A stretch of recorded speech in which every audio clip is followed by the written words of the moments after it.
I was at the bus stop in my school uniform and a man walked past me, smiled at me, I smiled back. At the time I was 15 and he was 39. He's seriously dangerous against young girls. I need to get away from him. And I got more and more brainwashed. It never crossed my mind that this was wrong. He got drunk and he was smoking crack cocaine one night. I just found out I was pregnant. He beat me unconscious, and when I woke up, he was stamping on my stomach. He dragged me up off the floor and was dangling me off the balcony flat. So he dropped you from the balcony? Yeah, from the first floor. Oh my God.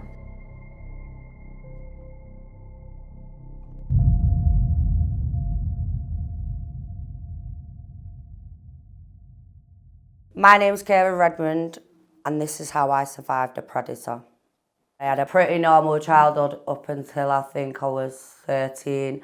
My little brother was diagnosed with throat cancer. I think he spent the best part of 2 years in the hospital. My mum lived at the hospital. My dad still had to go out and work. When my dad's not working, he's at the hospital, so you're kind of left to your own devices. I think that's when my behaviour started to change. I started lashing out at refusing to go to school, fighting in school, just being a rebellious person. I was at the bus stop in my school uniform. At the time I was 15 and a man walked past me, smiled at me, I smiled back. You know, we swapped numbers, chatted a little bit, and then he gave me a call saying that I should come round to his flat one time and just hang out. And I went round the next day and we hung out, and he was, he was pretty cool, he was older than me. So I felt comfortable with him. The next day I went back. He was drunk and his demeanour and his attitude was, angry, and obviously I was confused, why are you getting angry with me? I've not done anything. And he then punched me, split my lip open, and I dropped to the floor. I should have learnt from that experience, and I didn't. I told my mum and dad I'd been fighting to cover up, and then I forgave him. In the beginning it was, I agreed to have sex with him and, physical contact, because, I thought, he loves me, and, like I said, I found comfort in him. Everything was, fine, and then it'd be the odd poke here and, slap there, but I still thought, he loves me, and he knew all the right words to say. It was what I thought a relationship should be like. It escalated even further. He got drunk and he was smoking crack cocaine one night. I just found out I was pregnant at this point with him, and he beat me unconscious, and when I woke up, he was stamping on my stomach. I had a boot footprint on my stomach, and he dragged me up off the floor and was dangling me off a balcony flat. Did he actually let go of you? Yeah, from the first floor. So he dropped you from the balcony? Yeah, from the first floor. Oh my God. The neighbours seen him, and they was the ones that took me to the hospital. When I got to the hospital, obviously I was bleeding, and I lost the baby. I also found out I'd had a sexually transmitted infection that had been there from probably the beginning of me sleeping with him. And I was actually told, because of the scarring on it, I would probably never have children. The police got involved. He was arrested, and I found out he'd given me a false name. His name was actually Mark. He wasn't 22, he was 39, and he had a lot of previous for beating underage girls, sleeping with underage girls. I called him saying that I was sorry that the hospital had told the police. I actually discharged myself from hospital to go to check that he was okay.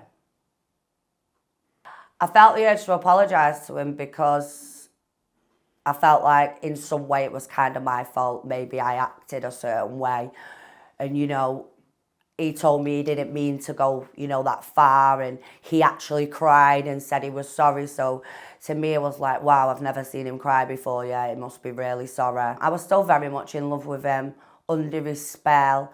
He was just, I lived and breathed him. I was obsessed with him. He was released on bail and went back to his flat.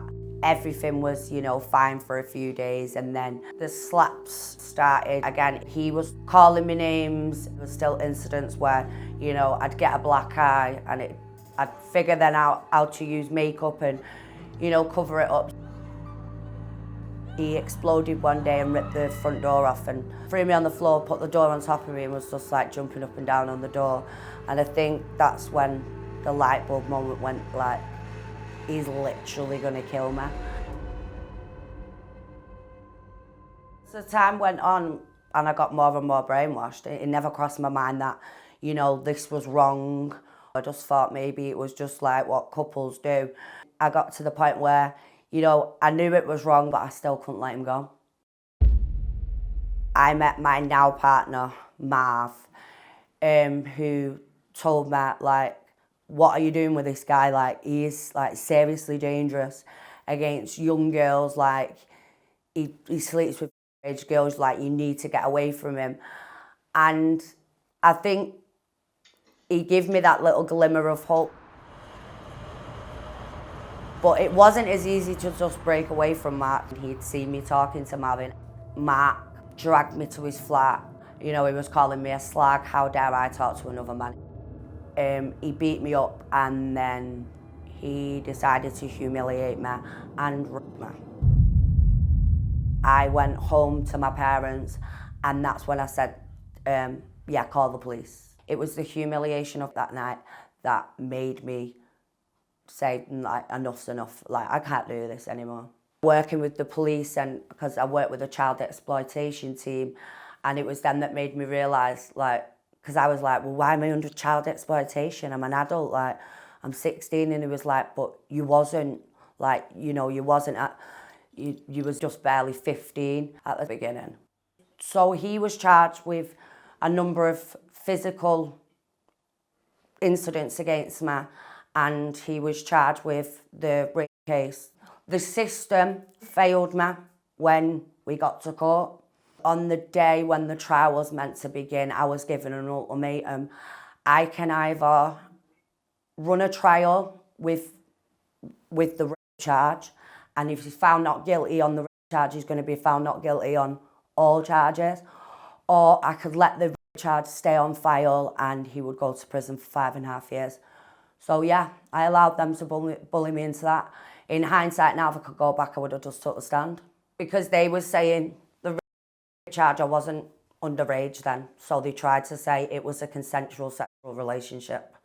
That got a bit rough, which was absolutely not the truth. I think I have abandonment issues, and I'm self-conscious to this day over it. It always lives with me in the back of my mind, but it made me who I am today. It's made me know my worth. It's made me a lot stronger.